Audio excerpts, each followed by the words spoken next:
सत्वरचा ठार मारते बंधू दोघे गण हसले मजते जलक कन्यक येईल तिचं घेऊन माझ्या समते तव सत्तेची विटंबिती आकृती जोड घे त्याचा लंकापती जोड घे त्याचा लंकापती जोड घे त्याचा लंकापती जोड घे त्याचा लंकापती जोड घे त्याचा लंकापती जोड घे त्याचा लंकापती. शूर्पणखीनं चेतवलेला दशानंद रावण रामांच्या बरोबर युद्ध करून सीतेचं हरण करण्याच्या उद्योगाला लागला. त्यांनी त्यासाठी मारीचाचं सहाय्य मागितलं. मारीचाला श्रीरामांचा पराक्रम माहीत होता. त्यानं जेव्हा रावणाचं मन वळवण्याचा प्रयत्न केला तेव्हा शेवटी काही कपट जमल्यास करावं म्हणून रावणानं एक युक्ती काढली. त्यांनी मारीचाला सुवर्ण मृगाचं रूप धारण करायला सांगितलं आणि आपण याचक यतीचा वेश धारण करून त्याच्या पाठोपाठ पंचवटीमध्ये गेलो. मारीचानं धारण केलेलं ते अभूतपूर्व सुवर्ण मृगाचं रूप पाहून सीतेला अतिशय मोह झाला. ती पर्णशाळेमध्ये आली आणि श्रीरामाना लाडीतपणाला म्हणू लागली, तोडिता फुले मी सहज पाहिला तारा, तोडिता फुले मी सहज पाहिला तारा, मज आणून जातो हरिण अयोध्यानाथा, मज आणून जातो हरिण अयोध्यानाथा.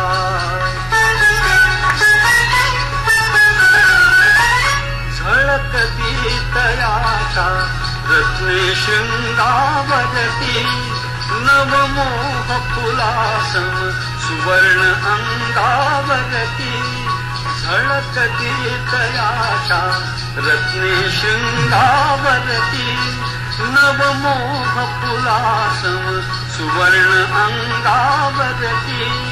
हे नयन भाळले त्याच्या रंगावरती, हे नयन भाळले त्याच्या रंगावरती. ते इंद्र चापसे पुच्छ भासले उडता, मज आणून जातो हरिण अयोध्यानाथा, मज आणून जातो हरिण अयोध्यानाथा.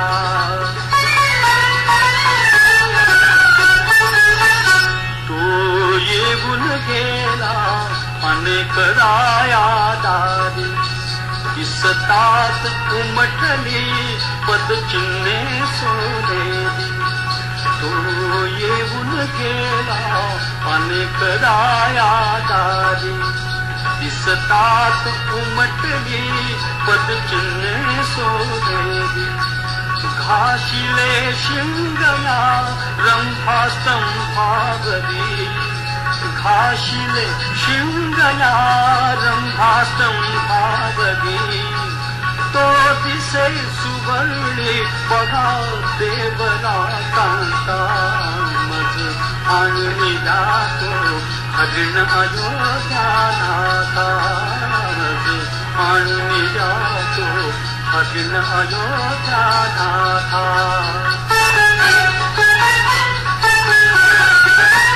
चालतो जलद गती मान मुरडी तो मंद, डोळ्यात काहीसा भाव विलक्षण धुंद. चालतो जलद गती मान मुरडी तो मंद, डोळ्यात काहीसा भाव विलक्षण धुंद. लागला मृगाचा मला नाथ हो छंद, लागला मृगाचा मला नाथ हो छंद.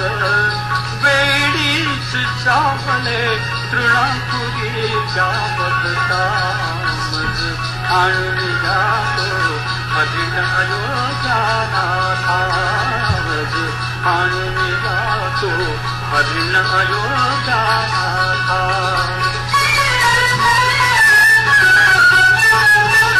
किती किती मृगाचे लक्षण मी त्या गणू, त्या मृगास धरणे अशक्य कैसे म्हणू.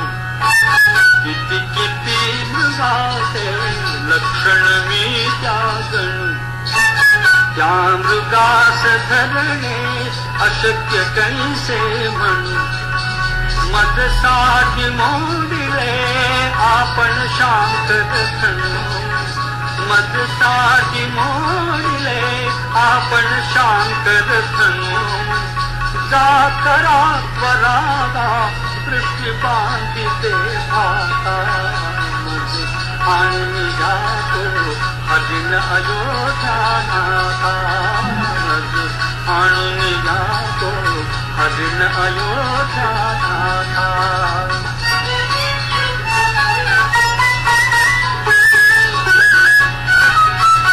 कोशात कोंडिले अयोध्येचे धन ते असेल धुंदित चरणासाठी बन कोशात कोंडिले अयोध्येचे धन ते असेल धुंदित चरणासाठी बन जा आर्यतयाचे कुटिरिया घेऊन जा आर्यतयाचे कुटिरिया घेऊन राखील तो मरी घेह आपुला खाता मज आणि जातो हरिण अयोध्या नाथा मज आणि जातो हरिण अयोध्या नाथा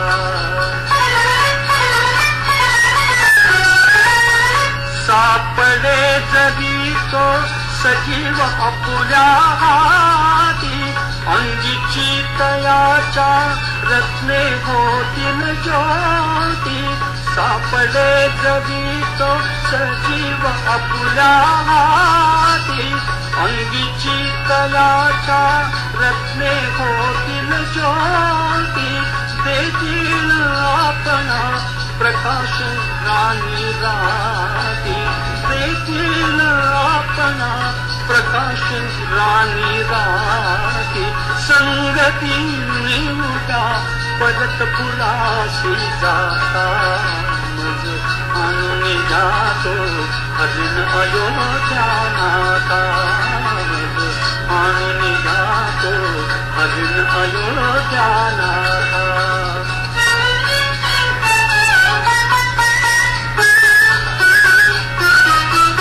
जाताच पाहतील हरिण सासवा जावा जाताच पाहतील हरिण सासवा जावा करीतील कै भरत आपुला ठेवीन तो गदी जपून गळे मी ठेवा ठेवीन तो गदी जपून गळे मी ठेवा थांबला कशासव धनुधरा तो आता मज आणि जातो हरिण अयोध्या नाथा मज आणि जातो हरिण अयोध्या नाथा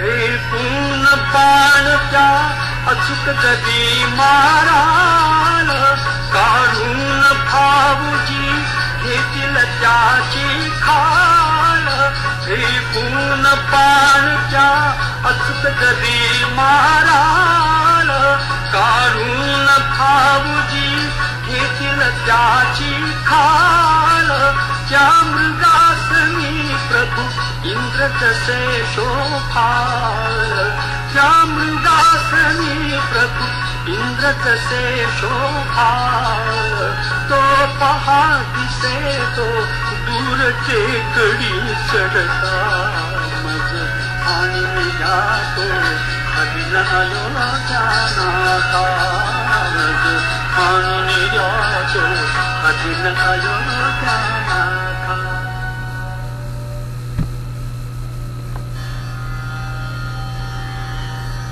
सीतेच्या हट्टासाठी श्रीराम धनुष्यबाण घेऊन त्या मृगाचा मागोवा घेत धावले. रामांचा बाण भरमी लागताच तो मायावी मारीच हा सीते हा लक्ष्मणा धाव धाव असं मानवी वाणीनं ओरडला. तो साध श्रीरामांच्या साधासारखाच होता. त्यामुळं इकडे पर्णशाळेमध्ये सीतेच्या शरीराला कापरं भरलं. श्रीरामानाच काहीतरी अपघात झाला असावा ह्या कल्पनेनं तिने लक्ष्मणाला त्यांच्या शोधार्थ पाठवलं. आश्रमात ती एकटीच उरली. ती संधी साधून यतिवेश धारण केलेला रावण पुढे झाला आणि थोड्याच वेळात त्यानं आपला खरा हेतू प्रकट केला. तो तिच्याशी लगट करू लागला तेव्हा ती महापतिव्रता मैथिली त्याला कातर स्वराने बजावू लागली. याचका थांबू नको दारात, याचका थांबू नको दारात. घननीळाची मूर्त बीज मी नकोस चालू थांबू नको दारात.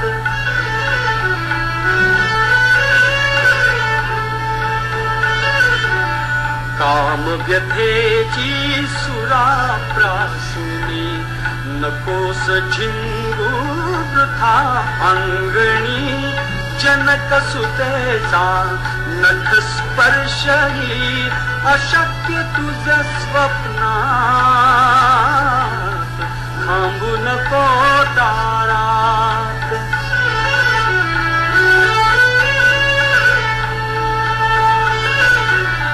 मीन एकटी माझ्या भवती राम कीर्तीच्या दिव्य आकृती. दिसल्या वाचून तुला थाळीतील देहासह नरकात, थांबू नको दारात.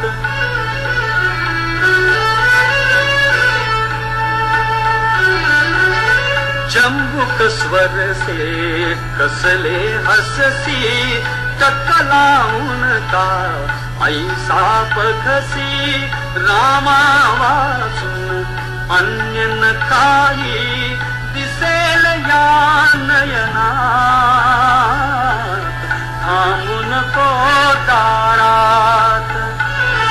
आणि संतापाला न जुमानता रावणाने तिला रथामध्ये घातले आणि लंकेचा रस्ता धरला. इकडं त्या मायावी मारीचाचा वध करून श्रीराम परत येत आहेत. तोच पुढून येत असलेला लक्ष्मण त्यांच्या दृष्टीला पडला. त्यांच्या हृदयामध्ये एकदम चललं झालं. त्यांनी विचारलं की लक्ष्मणा, जानकीला एकटी सोडून तू कसा आलास? या मायावी राक्षसानं माझ्यासारखा साथ काढून आर्त हाका मारल्या, त्यानं भासला तर नाहीस ना? अरे माझ्या शरसंधानामधून वाटणं त्याला शक्य होत आहे. यावर लक्ष्मण नम्रपणानं म्हणाला, हे सर्व मी देवी जानकीनं सांगितलं, पण त्यावर त्या मला अत्यंत कठोर वचनं बोलल्या आणि त्यांच्या इच्छेप्रमाणे मला इथवर येणं भाग पडलं.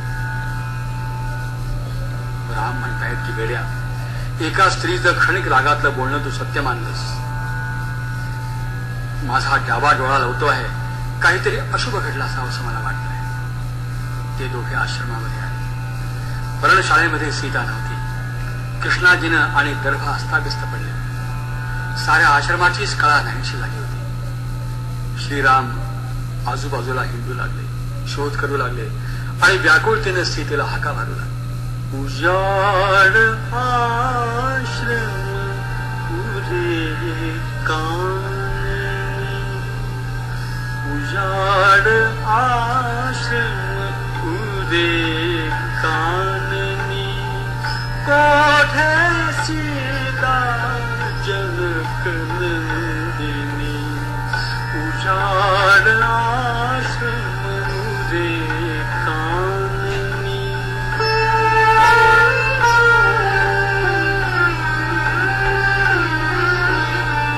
सांग कदंबा बकुली सत्वर, दिसते का ती नदी तटावर. करी कमंडल कलश कटीवर, हरिमथाती मंदगामिनी. कोठे सीता जनक नंदिनी.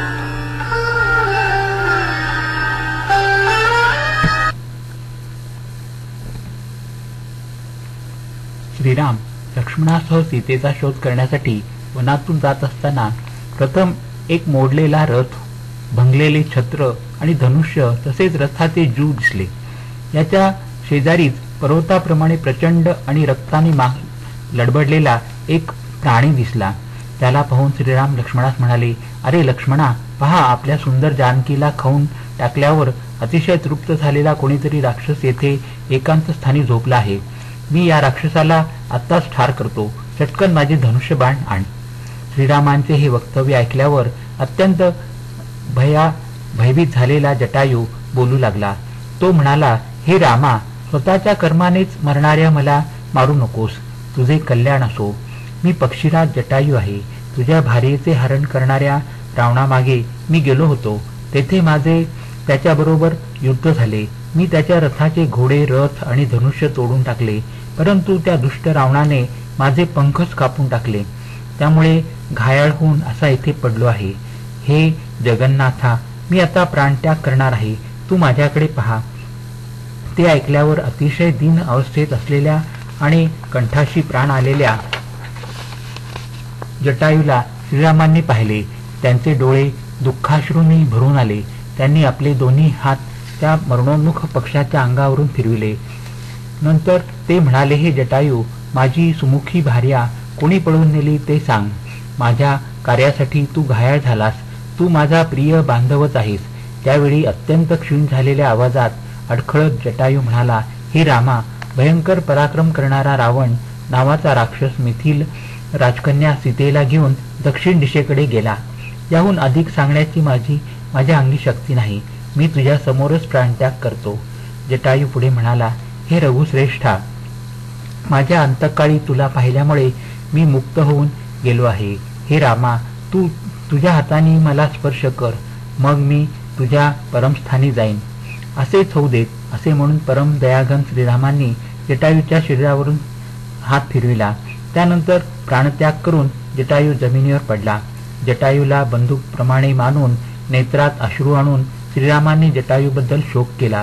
नंतर लक्ष्मणाकडून काष्टे आणून त्या पक्षीराजाचा दाहसंस्कार केला.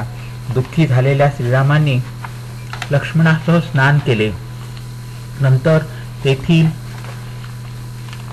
हिरवळीवर पिंडदान केले. ते म्हणाले, हे पिंड खाऊन पक्षी तृप्त होऊ देत आणि त्यामुळे पक्षीराज जटायू तृप्त होऊ दे. श्रीराम पुढे म्हणाले, हे जटायू, तू माझ्यापदी जा आणि सर्व लोकांच्या देखत आज स्वरूपता मुक्ती प्राप्त करून घे. यानंतर जटायूने सुंदर व दिव्य रूप धारण करून सूर्याप्रमाणे तेजस्वी अशा एका उत्कृष्ट विमानात तो चढला. तेथे तो सुंदर पितांबर धारण केलेला, शंख, चक्र, गदा, पद्म, उत्कृष्ट किरीट आदी भूषणांनी युक्त चारी दिशांना प्रकाशित करीत होता. तेव्हा जटायूने अत्यंत श्रद्धाभावाने हात जोडून भगवान श्रीरामांची स्तुती करण्यास प्रारंभ केला. तो म्हणाला, अगणित गुणांनी युक्त अप्रमेय असलेल्या जगाचे आदिकारण असून समस्त विश्वाची उत्पत्ती, स्थिती आणि लय यांना कारणीभूत असलेल्या श्रेष्ठ शांत स्वरूप असलेल्या परमात्मा श्री राघवांना मी सतत प्रणाम करतो.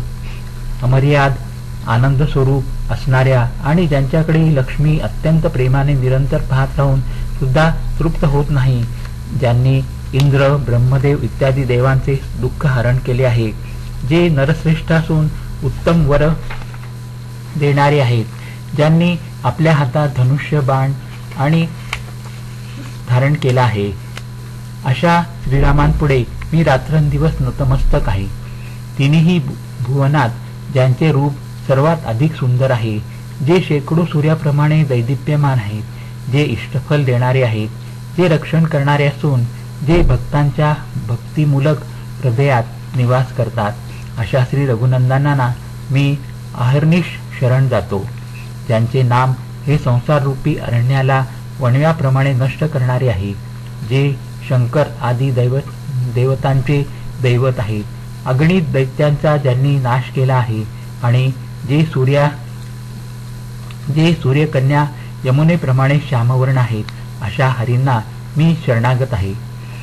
संसाराला विन्मुख असणाऱ्या मुनींना जे नेहमीच दृश्यमान असतात, संसार सागर तरुण जाण्यास ज्यांचे चरण हे नौके समान आहेत, अशा रघुनंदनांना मी शरण जातो. ज्यांचे मुखकमल स्मिताने सुशोभित झाले आहे, जे भक्तांना प्राप्त होण्यास अत्यंत सुलभ आहेत, जे इंद्रनील मण्याप्रमाणे नील रंगाचे आहेत, श्वेत कमळाप्रमाणे ज्यांचा सुंदर नेत्रांची शोभा आहे, जे शंकरांच्या गुरूंचे गुरु आहेत, अशा रघुनाथांना मी नित्य नमस्कार करतो आणि त्यांना मी शरण आहे. हे श्रीरामा, पाण्याने भरलेल्या पात्रामध्ये ज्याप्रमाणे एकच सूर्य अनेक प्रकारांनी प्रतिबिंबित होतो, त्याप्रमाणे सत्व रज तम या 3 गुणांच्या समूहाशी संबंध आल्यामुळे तुम्हीच येथे या विश्वात विष्णू, ब्रह्मदेव आणि शंकर अशा 3 भिन्न रूपात भासतात. ईश्वर रूप असलेल्या श्रीरामांची मी स्तुती करतो. कोट्यावधी मदनांपेक्षा ज्यांचे शरीर सुंदर आहे, श्रेष्ठ यतींच्या हृदयात जे निरंतर प्रकाशित असतात आणि जे दुःख हरण करतात, अशा प्रभू श्री रघुपतींना मी शरण जातो. अशी स्तुती करणाऱ्या जटायूवर रघुत्तम प्रसन्न झाले आणि म्हणाले, तुझे कल्याण असो, आता तू विष्णू लोकी जा. जटायूने उच्चारलेले हे स्तोत्र जो ऐकतो, लिहून काढतो अथवा नियमितपणे पठण करतो, त्याला मरणकाळी माझी स्मृती येते आणि तो माझे सारूप्य प्राप्त करून घेतो. असे श्रीरामांचे वक्तव्य ऐकल्यावर रघुनंदनाप्रमाणे रूप धारण केलेला तो जटायू विष्णूंच्या परमधामाला निघून गेला.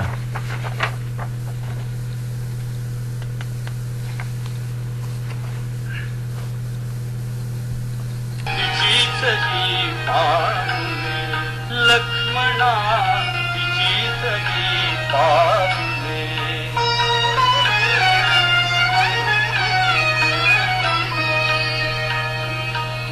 स्वर्गीय वातो असो अमानुष, त्यास चाळण्या उसळे पौरुष. स्वर्गीय वातो असो अमानुष, त्यास चाळण्या उसळे पौरुष. कापविल तिन्ही लोक भले, कापविल तिन्ही लोक भले, कापविल तिन्ही लोक भले. लक्ष्मणा तिचीच ही पाऊले, लक्ष्मणा तिचीच ही पाऊले. त्या फुलांची ओळख पटल्यामुळं क्षात्रवृत्ती उचंबळून आलेले श्रीराम सीता शोधार्थ पुढे निघाले. वाटेमध्ये त्यांना एक पक्षीश्रेष्ठ रक्तानं माखल्या अवस्थेमध्ये भूमीवर पडलेला दिसला.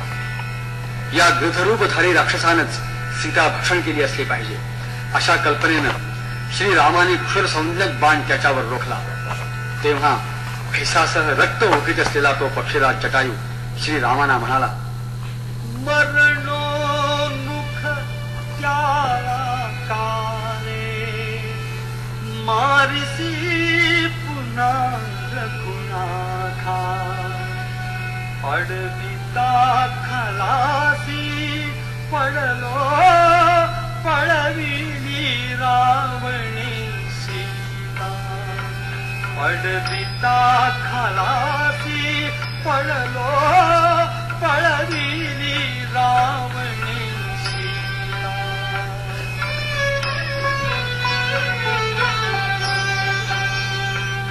पाहिली जधीमी जाता, रामाविण राणी सीता.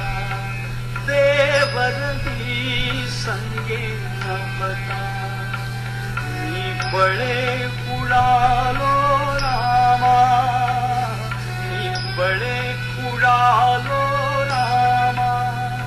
रोधिले रथाच्या पंथा, पडविता खलासी पडलो, पडविली रामणी सीता.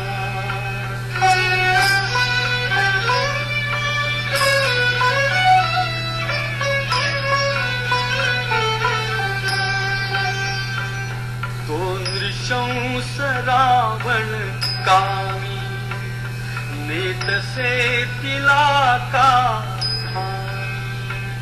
तो नृशंस रावण कामी नेतसे तिला का जाणिले मनी सारेवी सावलो दयाच्या हाता सावलो दयाच्या हाता हाणिले पंखने माथा पडविता खलासी पडलो पडवी रामने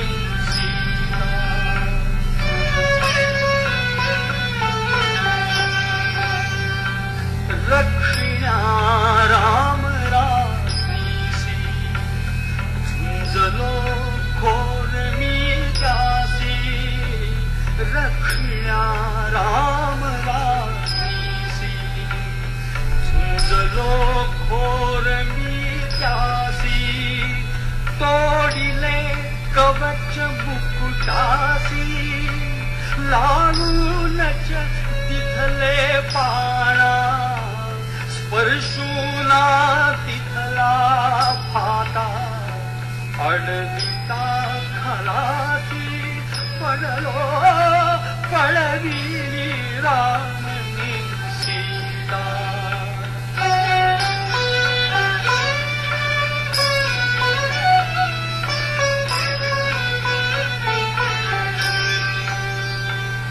सर्वांगा तिथले डंख वज्रासम मारित पंख सर्वांगा तिथले डंख वज्रासम मारित पंख खेळलो द्वंद्व निशंक पाडला सारथी खाली खाईदो खरांच्या लाथा अडविता खलासी पडलो पडविली रावणी सीता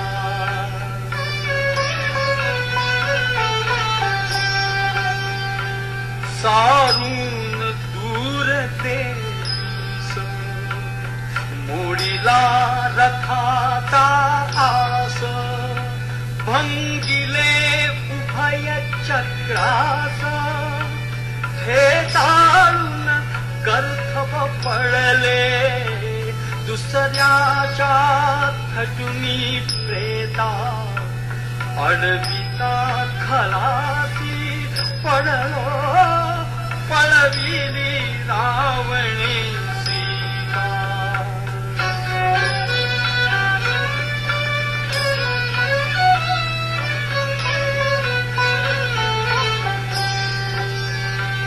लोळले छत्रही खारी युद्धाची सीमा झाली लोळले छत्रही खारी युद्धाची सीमा झाली मी शर्थ राघवा केली मी शर्थ राघवा केली धावला उगारून खटका पौलस्ती चावित दाता अडविता खलासी पडलो पडविली रामणी सीता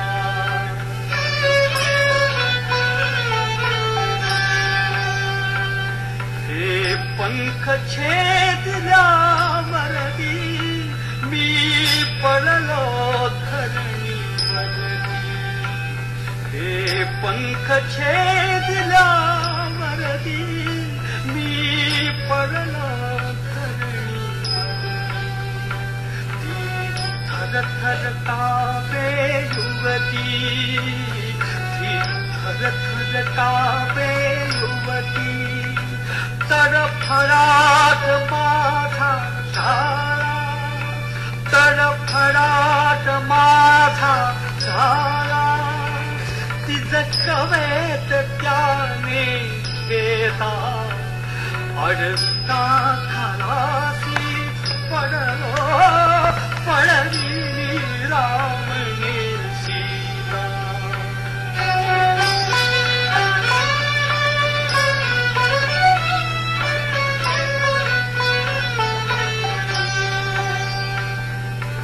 प्राण लोचनी पुरला मी तरी पाहिला क्या मम प्राण लोचनी पुरला मी तरी पाहिला क्या तो गगन पथाने गेला तो गगन पथाने गेला लाडकी तुझी संगानी लाडकी तुझी संगानी आकंदत होती जागा अडविता खलासी पडलो पडली रावणी सीता अडविता खलासी पडलो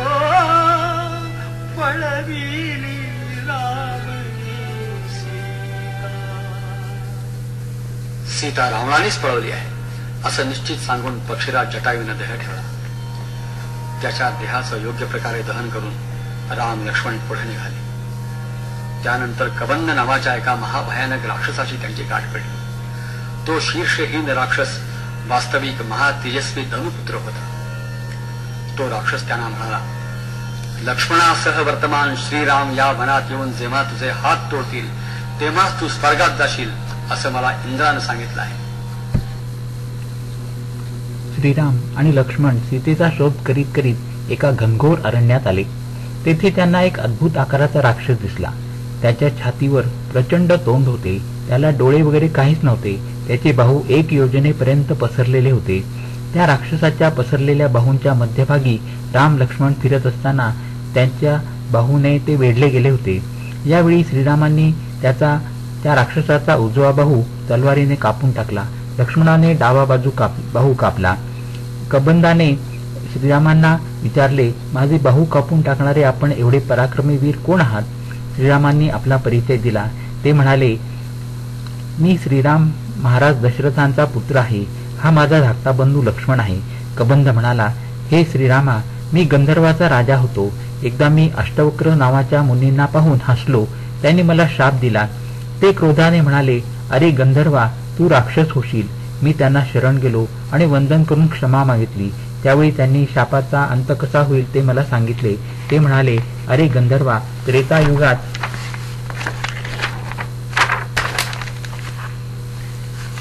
भगवान नारायण स्वतः दशरथ पुत्र होऊन अवतार घेतील. त्यावेळी ते तुझ्याजवळ येतील आणि तुझे 1 योजने लांब बाहू कापून टाकतील. त्यावेळी तू माझ्या शापातून मुक्त होशील. कबंध पुढे म्हणाला, हे प्रभू, आता ती वेळ आली आहे. आपण एक खोल खळगा खणून त्यात माझे शरीर ठेवून त्यावरून त्यास अग्नी द्यावा. तुम्ही दिलेल्या अग्नीने दग्ध झाल्यावर मला माझे पूर्वीचे रूप प्राप्त होईल. श्रीरामांनी लक्ष्मणास सांगून एक खळगा खणवून घेतला आणि त्यात कबंधाचे शरीर ठेवून त्यास अग्नी दिला. त्यावेळी कबंधाच्या शरीरातून एक मदनाप्रमाणे सुंदर रूप असलेला, सर्व अलंकार आणि सुंदर वस्त्रांनी विभूषित पुरुष निर्माण झाला. त्याने श्रीरामांना एक प्रदक्षिणा घातली आणि साष्टांग नमस्कार केला. भक्तीने गदगद झालेल्या वाणीने तो बोलू लागला. तो म्हणाला, हे श्रीरामा, तुम्ही आदी आणि अंत रहित असून अनंत आहात. आपण मन आणि वाणीस अगोचर आहात. तथापि आज अतिशय आदराने तुमची स्तुती करण्यास माझे मन उत्सुक झाले आहे. हे प्रभू, तुमच्या स्थूल आणि सूक्ष्म म्हणजे विराट आणि हिरण्यगर्भ अशा 2 शरीरापेक्षा वेगळे असे तुमचे ज्ञानमय सत्य स्वरूप अव्यक्त आणि सूक्ष्म आहे. तुम्ही सर्वांचे साक्षी आहात. तुमच्याशिवाय जे काही आहे ते सर्व दृश्य, अचेतन आणि अनात्म स्वरूप आहे. बुद्धी आणि चिदाभास यांच्या एकमेकावरील अध्यासालाच जीव असे म्हणतात. या बुद्धी इत्यादींचे साक्षी असणारे ब्रह्म हेच आहे. त्या निर्विषय, निर्विकार आणि सर्वात्म अशा ब्रह्मावर अज्ञानामुळे संपूर्ण चराचर जगाचा आरोप केला जातो. तुमच्या सूक्ष्म रूपात भूत भूतकालीन, वर्तमानकालीन आणि भविष्यकालीन जग दिसून येते. हे सूक्ष्म रूप ध्यानाचा विषय असते आणि ते रूप ध्यान करणाऱ्याचे कल्याण करते. उत्तरोत्तर मोठे होत जाणाऱ्या महत, अहंकार, आकाश, वायू, तेज, पृथ्वी या 7 तत्वांनी आवृत्त असणाऱ्या तुमच्या ब्रह्मांडरूपी स्थूलदेहात धारणेला आधारभूत असणारे विराट शरीर स्थित आहे. हे रामा, केवळ तुम्हीच कैवल्य रूप आहात. सर्व लोक हे तुमचे अवयव म्हटले जातात. पाताळ लोक हे तुमच्या पायाची तळवी आहेत. महातल हे तुमच्या पायाची टाच आहे. रसातल आणि तलातल हे तुमच्या पायाचे घोटे आहेत. सुतल हे गुडघे, अतल, वितल या तुमच्या मांड्या आहेत. पृथ्वी ही तुमचे नितंब आहे. आकाश हे तुमचे नाभिस्थान आहे. ज्योतिर्गण हे तुमचे उरस्थळ आहे आणि महरलोक ही तुमची ग्रीवा आहे. हे रघुश्रेष्ठा, जनलोक हे तुमचे मुख आहे. तपोलोक हे तुमचे शंखाच्या आकाराचे ललाट आहे. सत्यलोक हा नेहमी तुमच्या मस्तकस्थानी असतो. इंद्र आदी लोकपाल तुमचे बाहू आहेत. दिशा तुमचे कान आहेत. 2 अश्विनी कुमार हे तुमच्या नाकपुडे आहेत. अग्नी हे तुमचे मुख आहे. सूर्य तुमचे नेत्र आहेत. चंद्र तुमचे मन आहे. काळ हा भ्रुभंग आहे. बृहस्पती हे तुमचे बुद्धी आहेत. हे श्रीरामा, रुद्र हे तुमचा अहंकार आहे. वेद ही तुमची वाणी आहे. यम हा तुमच्या दाढेंच्या स्थानी आहे. नक्षत्रे म्हणजे तुमची दंतावली आहे. सर्वांना मोहात पाडणारी माया ही तुमचे हास्य आहे. सृष्टी ही तुमचा कटाक्षपात आहे. धर्म हा तुमचा समोरील भाग आहे आणि अधर्म हा मागचा भाग आहे. हे रघुत्तमा, रात्र आणि दिवस हे तुमचे निमिष आणि उन्मेष म्हणजे पापण्यांची उघडझाप आहेत. 7 समुद्र हे तुमचे कुक्षी म्हणजे पोट आहे आणि नद्या तुमच्या नाड्या आहेत. वृक्ष आणि वनस्पती तुमचे केस आहेत. ज्ञानशक्ती तुमचा महिमा आहे. अशा प्रकारे तुमचे स्थूल शरीर आहे. या स्थूल शरीराच्या ठायी जर मनुष्याने आपले मन स्थिर केले तर त्याला विनासायास मुक्ती मिळते. अशा प्रकारे मुक्त झाल्यावर काही करावे लागत नाही. म्हणून हे श्रीरामा, मी तुमच्या स्थूल देहाचे चिंतन करीत असतो. त्याचे ध्यान केले असता शरीरावरील रोमांच्यासह हृदयात प्रेमरस उत्पन्न होतो. मी तुमच्या माझ्या समोर दिसणाऱ्या श्रीराम रूपाचे चिंतन करतो. ते रूप असे असते: धनुष्य बाण धारण केलेले, श्यामवर्ण, जटा आणि वल्कले ह्यांनी विभूषित, तरुण वय असलेले आणि लक्ष्मणासह सीतेचा शोध घेणारे. हे जगन्नाथा, माझे रक्षण करा. तुमच्या मायेमुळे मला मोह पडू नये. त्या गंधर्वाची स्तुती ऐकून भगवान श्रीराम म्हणाले, हे निष्पाप देवगंधर्वा, तुझ्या भक्तीने आणि स्तुतीने मी संतुष्ट झालो आहे. केवळ योगी लोकांना प्राप्त होण्यासारखे असे जे माझे स्थान आहे तेथे तू जा. वेदाला अनुसरणारे आणि तू उच्चारलेले हे स्तोत्र जे कोणी अनन्य बुद्धीने आणि भक्तीने नित्य जपतील ते अज्ञानापासून निर्माण होणाऱ्या संसाराचा त्याग करून नित्य आणि अनुभव स्वरूप अशा माझ्या स्वरूपात परत जातील. एवढे बोलून श्रीराम प्रभूंनी आपल्या वाणीला विराम दिला.